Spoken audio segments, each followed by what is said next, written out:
This is Ian Watson. I'm here with Ms. Deborah Thomas, the CEO of Monkey LLC, and we're going to talk more about the music industry and how it applies to games, as well as the gaming industry, and how it applies to what it is that I do and what it is that you're probably interested in as well. So, Ms. Deborah Thomas, if you want to tell us a little bit about what you do and how you end up doing it.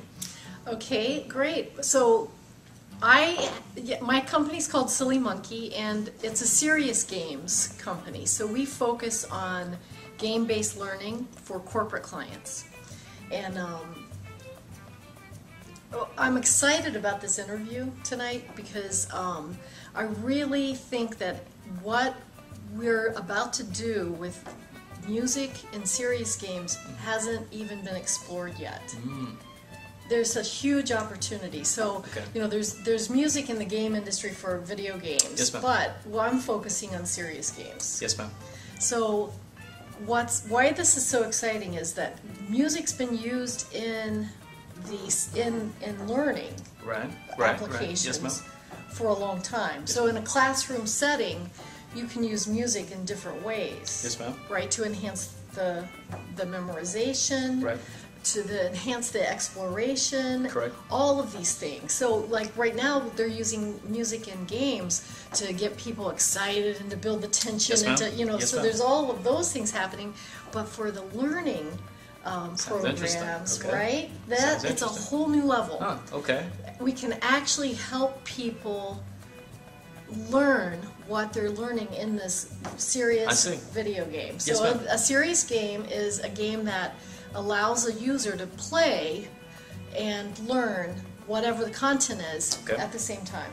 And that's interesting. Very interesting. Right. I wasn't even expecting that. I know. That's why I was so excited. Right, exactly. So how did you get into this then? Well, I'm into serious games. I design and develop serious games, and my colors all inside out. So let me straighten up. But I have used music in games for different things, for settings and moods and stuff. Right. And in the classroom, because I do a lot of traditional as well. And I have, of course, over the years done a lot of that. But now, now that I'm only solely focused on serious games, we're starting to apply it into the actual video game.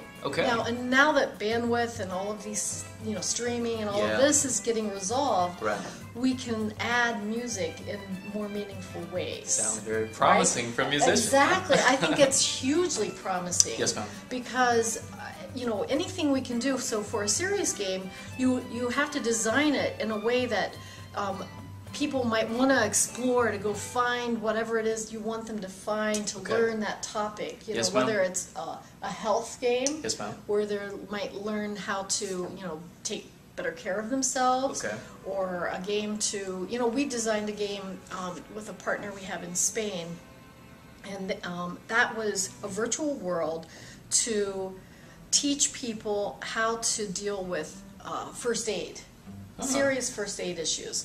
So they start in the home and they learn how to deal with, you know, minor first aid issues. And then they go to a work setting where it's like a warehouse or a manufacturing plant, and then they deal with more serious first aid issues. So maybe the burn at home is just a minor burn, but the burn at the plant might be an electrical burn, and, you know, serious consequences. If you touch somebody who just had an electrical burn, they still might, you know, have electricity running through them. And music can help describe that. Well, it can help, help you notice that there's danger, right?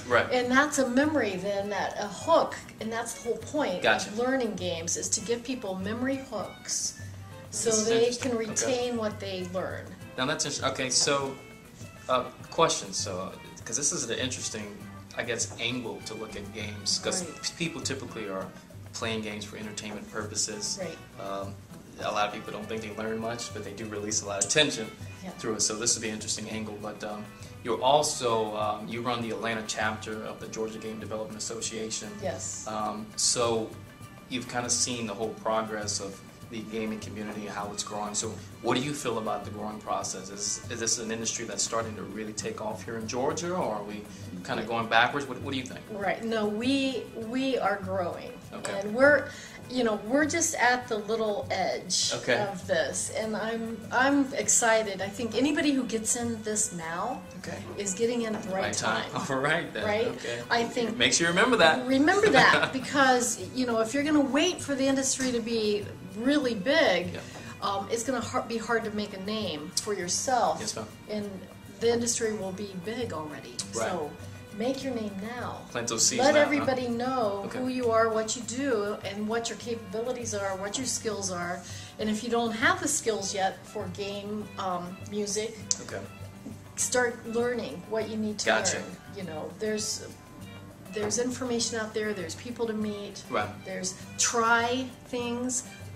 The nice thing about GGDA is that you meet other people who are programmers and designers and people who are trying to assemble small groups to build games on the side, because the whole thing is you need to show people what you do, not exactly in a portfolio, right? So if you don't have a portfolio yet, then you could start meeting people at these meetings where you can put together a little team and put some products out there. Yes, ma'am. At least some samples. Okay. Yes, ma'am. Okay, so let's see, taking it a little towards so what it is that I do and what the fans are interested in. You were talking about the unique position that musicians are kind of in right now with serious games. So let's say that you were bringing on a potential candidate to hire to do music for your game. What is it, some of the things that you would expect from that composer? What is it that you want in return as a composer? What is it that you would want out of them? What would you expect? Right. Okay. Well, it depends on the game. Of course. Right? So it depends on the need and the requirements. But you would always want someone to be able to quickly understand what you need as far as the part that they know, which is the music. Yes, ma'am. So it's like working with an artist or a designer. You may not know how to draw the picture or how to build a web page and what you might want you have a sense of what you like it to look like. But you need to be, so that designer needs to be able to understand the way that you describe things. The sense that you're trying to get through you gotta music. Be a people's person. Yeah, you have to think about what they're saying and ask enough questions to get at it, because a lot of times they're not going to speak your language. Yes, ma'am. Right? Okay. They don't know music like you do. Gotcha. They know what they like. Right. So find out what it is that they like. Great start. Right? And then find out what the need is for that particular game. Is there a sense of urgency? Is there a ticking time bomb? What is the feel that they want? Is it what era? Who's the audience? So all those questions that you would need to know. If you start asking those, you might help them tell you enough that you could build what they need. Because I can't put music that belongs to somebody else into something that a corporation is going to then disperse to all their employees, and then the license runs out in a year, or if it does, even if it's original music and you do want to license it, you have to think about having a license that allows them to keep it, because a lot of times serious stuff has a shelf life, because the information changes, and then they have to do a new training implementation. Gotcha. So and that's but I mean the thing for me, and I've always said this as well, it's kind of like when you're putting your product out there, everything is describing or making the product unique. So why would you want to grab someone else's material, or even grab a material that doesn't belong to anybody yet, and try to fit that into your product? It's best to have something original that complements. And in fact, the serious there's serious games that will be developed. There's some out there now that are going to be kind of on the shelf stuff that companies could just buy and use. But what I specialize in is custom. So I work with a client, a company, and find out what it is they're training and what information they need to inform people about, Okay. and then design the game around that content. So content for that company, for those employees. Yes, ma'am. Okay. So yeah, then the music needs to go with it. And like I said, if it's music that, as they're playing the game, will help them remember it. Right, that's the goal. Help them have fun during certain parts, and worry about things that they should worry about, if that's what that game is about. Yep.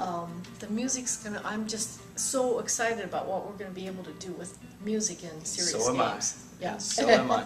But last question for you, I know we're running out of time here, Great. is could you give just a little bit more advice about how to survive in this gaming industry, some things that you feel a person should do just coming onto the scene, and then give a little shout outs about how they can see more of your material, reach out to you, Okay, and all that sure. good stuff. So Great. Well, first thing you should do is join your local organizations. Join your game industry organizations. In this town, there are tons of them.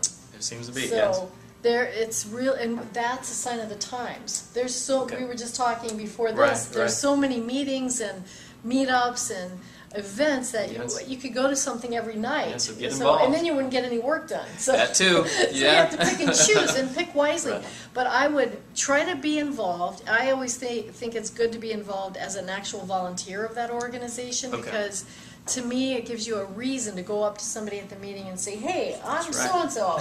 I'm Deborah Thomas, and I'm with the Georgia Game Developers Association. I run the Atlanta chapter. I'm glad you're here. Yes, ma'am. And what do you do? I mean, that gives me a reason to talk to you. Instead of selling yourself, Yeah, instead of selling myself, but more than that, sometimes you go to these events and you just feel like, oh, I'm so tired. I just don't feel social tonight. Very true. But this gives you a reason to talk to people, and you really need to meet people. I always tell everyone I can that you need to spread the good word about yourself as often as you can, and don't expect people to remember you.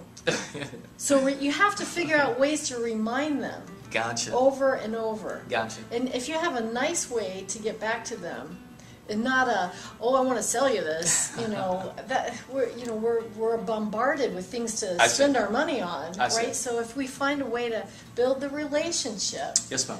Then now when my project comes up and I'm working on it and it's 11 at night, like, oh my God, I just met up with whatever today, and thought I wouldn't have thought of him. I see. Right? But I did. I just thought about that person because I met with him today. I see. Oh. That's and it's so sometimes I'll do a project and forget to ask someone who I had been meaning to work with. Okay. Okay. But I asked the last person I saw instead. I see. But if you're the last person they see on a very often through email, doesn't mean in person. Again, meet them and then communicate with them. Send them messages that you think they might find useful. Right? Don't just send them hey, you want to do business? Yeah, I know. Send them hey, I thought you might find this interesting. That's a pretty nice little angle there. Right.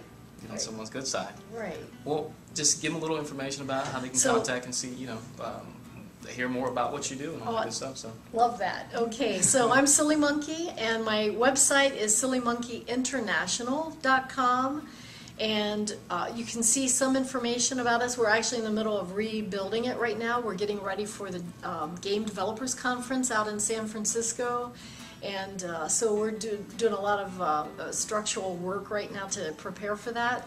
But please visit the site. Email me, sillymonkey@mindspring.com, and if you have questions or want to ask me some ideas for tips or whatever, please feel free. All right. Well, Ian Watson here with Miss Deborah Thomas. It was a wonderful interview. I appreciate all the information. I'm sure they do as well. And I'll be back with you with someone new.